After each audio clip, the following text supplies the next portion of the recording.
नमस्कार. आज आपण बनवणार आहोत बटाट्याची भाजी. बटाट्याची भाजी ही बऱ्याच जणांना आवडते. त्याकरता आणि आता होळी पण आली आहे, तर ज्यांना कोणाला पुरणपोळ्या शक्य होणार नाही त्यांच्याकरता मी आता ह्या रेसिपी दाखवणार आहे. बटाट्याची भाजी, श्रीखंड, पुरी. तर आज मी तुम्हाला बटाट्याची भाजी दाखवणार आहे. त्याकरता मी हे अर्धा किलो बटाटे उकडून कापून घेतले आहे. तर मी तुम्हाला सांगेल बटाटे कसे घ्यायचे आहेत. बटाटे दोन प्रकारचे असतात. एक गोड बटाटे असतात थोडे, आणि एक असे त्याला म्हणजे अशी गोडसर अजिबात चव नसते ते बटाटे असतात. दोन प्रकारचे बटाटे. तर ते आपण कसे ओळखायचे, तर तुम्हाला ठिसूर आणि गोडसर बटाटा पाहिजे असेल तर हे बघा, हा बटाटा याला असे बारीक चौकोन चौकोन दिसतात बघा, आणि याला अशी माती चिकटलेली असते. हे बघा, असे बटाटे घ्यायचे आपण. आणि कडक जरा पण हा बटाटा बघा दाबला जात नाही. तसा तो दुसरा चिकट बटाटा असतो तो दाबला जातो पटकन. हा बटाटा दाबला जात नाही, ठिसूर होतो आणि चवीला पण खूप छान लागतो. आणि याला तेल खेचून घेतो हात.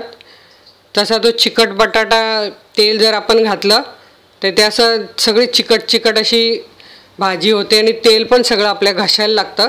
जर असा ठिसूर बटाटा घेतला तर ते तेल सगळं ही भाजी खेचून घेते. ती बटाट्याची भाजी खूप सुंदर लागते. तर असे बटाटे घ्यायचे आणि बटाटे आणल्यावर अर्धा तास पाण्यात भिजत ठेवायचे. म्हणजे कसं सगळ्या लोकांचे हात लागलेले असतात किंवा ती लोक बटाटे कुठेही टाकतात आणि त्याला माती पण असते. मग असे आपण अर्धा तास भिजत ठेवले तर ही माती भिजून निघून जाते पाण्यात. आणि मग नंतर आपण ते 2-3 वेळा धुवून घ्यायचे छान आणि मग उकडत घालायचे. नाही तर काय होतं, ही माती उकडताना बटाट्यात शिरते थोडा तरी त्याचा अंश. मग आपल्याला किडनी स्टोन वगैरेचे प्रॉब्लेम होतात. तेव्हा मी पालेभाज्या पण मी बऱ्याच सांगितलेल्या आहे, त्या 10 मिनटं पाण्यात ठेवा. म्हणजे माती सगळी खाली बसते आणि वर भाजी छान होते. भाजी पण फ्रेश होते पाण्यात आणि माती पण खाली बसते. तसेच बटाटे पण अर्धा तास पाण्यात ठेवायचे आणि मग भिजत घालायचे. जर तुम्हाला घाई असेल, आयत्यावेळी पाहुणे आले आणि बटाट्याची भाजी करायची असेल तर तुम्ही काय करायचं, मग सुरी घेऊन सुरीच्या उलट्या टोकाने, म्हणजे आपण जी कापतो साईड तीने नाही, हे बघा या साईडने बटाटा असा नळाखाली असा धुवायचा. म्हणजे ही माती अशी हे बघा निघून जाते अशी माती. आणि मग आपण पटकन असे पण करू शकतो.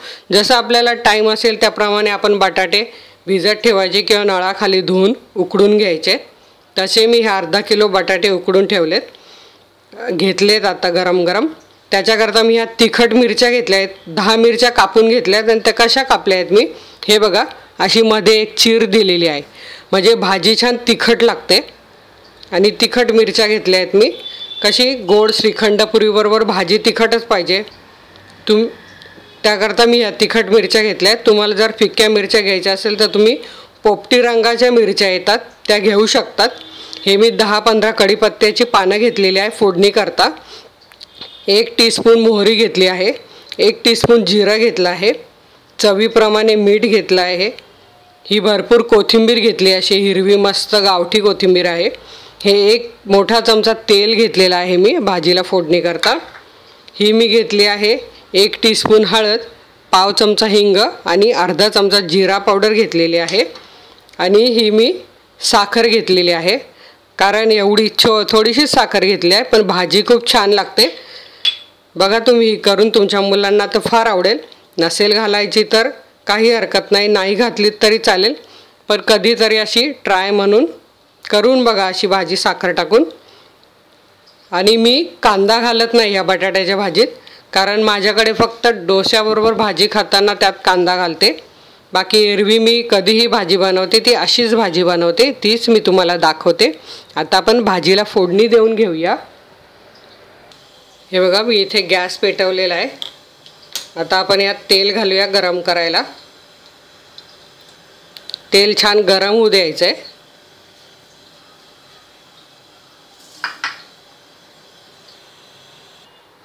हे बघा इथे आपलं तेल छान तापलं आहे. यात घालायची आहे मोहरी. मोहरी छान तडतडू द्यायची.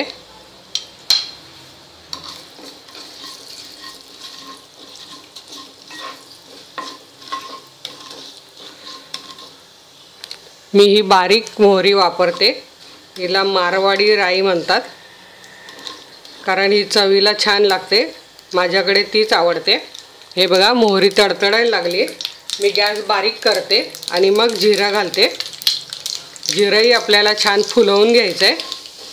हे बघा मस्त। आता यात घालायचं आहे आपल्याला कढीपत्ता।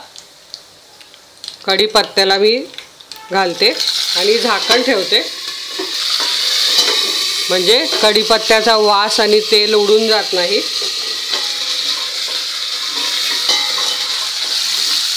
बघा कढीपत्ता छान परतलाय, वास पण सुटलाय। आता याच्यात घालायची आपल्याला मिरची। मिरची टाकल्यावर पण झाकण ठेवायचं आहे, म्हणजे आपल्या अंगावर पण तेल उडत नाही, इकडे तिकडे पण उडत नाही आणि वास पण त्यात राहतो, म्हणून आपल्याला झाकण ठेवून असं करायचं आहे।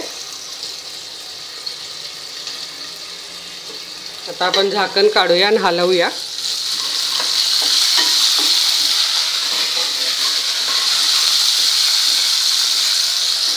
बघा मस्त तेलात परततायत मिरची आणि कढीपत्ता। एक अर्धा मिनिट म्हणजे 30 सेकंद आपल्याला हे मिरच्या छान तेलात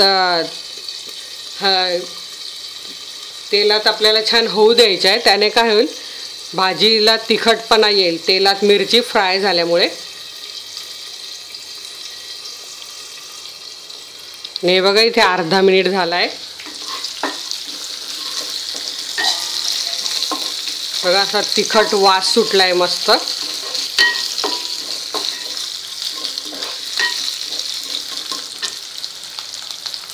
आता यात आपल्याला घालायचे आहे हळद, हिंग आणि जिराची पावडर। ही जिराची पावडर मी घरीच बनवलेली आहे, ती मी तुम्हाला लिंक दाखवेलच। जिरा पावडर, धना पावडर, ती तुम्ही बघू शकता कशी बनवायची ती। आता यात आपल्याला ही साखर घालायची आहे, म्हणजे साखर काय होईल, तेलात विरघळेल आणि ते सर्व भाजीला लागेल। बघा मस्त हळदीचा पण रंग छान आला आहे। आणि यातच मीठ घालायचं आहे, म्हणजे उकडलेल्या बटाट्यावर जर आपण मीठ घातलं तर ते कधी कधी एकाच साईडला लागतं, सगळ्या साईडला लागत नाही, म्हणून मी मीठ तेलातच घालते। हे बघा छान हळदीचा रंग आला आहे। आता आपण यात बटाटे घालून घेऊया।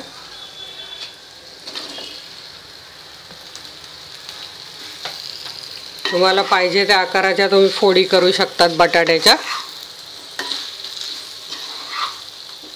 तुम्ही ही भाजी मुलांना पिकनिकला जाताना पण देऊ शकतात, कारण ही कांदा नसल्यामुळे खराब होत नाही। आणि तुम्ही कुठे जाणार असाल तर पहिल्या दिवशी जेव्हा जाताना जरी ही भाजी करून घेतली तर ही प्रवासात खायला पण छान लागते सुकी भाजी। आता आपल्याला लगेच यावर घालायची आहे कोथिंबीर।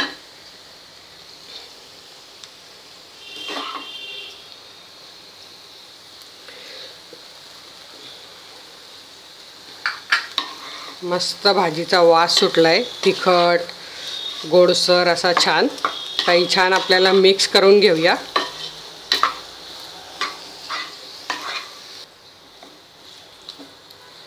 बघा मस्त आपली इथे भाजी झाली आहे। तुम्हाला जर कांदा घालायचा असेल तर तुम्ही ह्या अर्धा किलो बटाट्याला मध्यम साईजचे 3 कांदे बारीक कापून ते असे गुलाबी रंग होईपर्यंत 1-2-3 मिनिटं परतून घालू शकतात।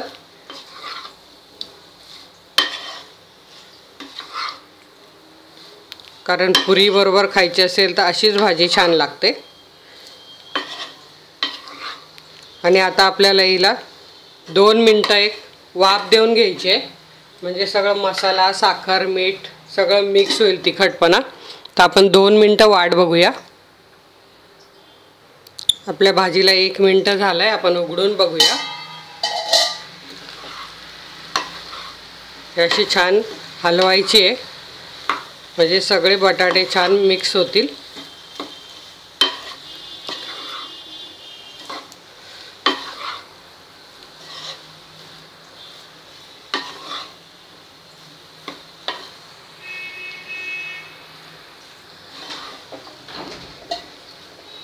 परत आपल्याला झाकण ठेवायचे।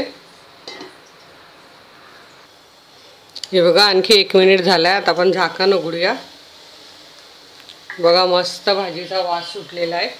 एकदम इथे आपली भाजी छान झालेली आहे. आता मी तुम्हाला ही काढून दाखवते. गॅस बंद करते आणि काढून दाखवते. खूप छान भाजी झाली आहे. हे बघा आपली इथे खूप छान भाजी झालेली आहे. मस्त वास सुटलेला आहे भाजीचा. अशीच तुम्ही भाजी नक्की करून बघा. तुमच्या काही प्रतिक्रिया असतील त्या मला जरूर कळवा. आणि हा व्हिडिओला तुम्हाला लाईक करायचं आहे, त्याशिवाय कुठेही जायचं नाही आहे. कोणी अजून तुम्ही सबस्क्राईब केलं नसेल तर सबस्क्राईब पण करायचं आहे. त्याकरता अशा छान छान आणखी रेसिपी बघण्याकरता तुमच्या मोबाईल स्क्रीनवर माझा लोगो आला असेल, त्यावर क्लिक करायचं आहे. धन्यवाद.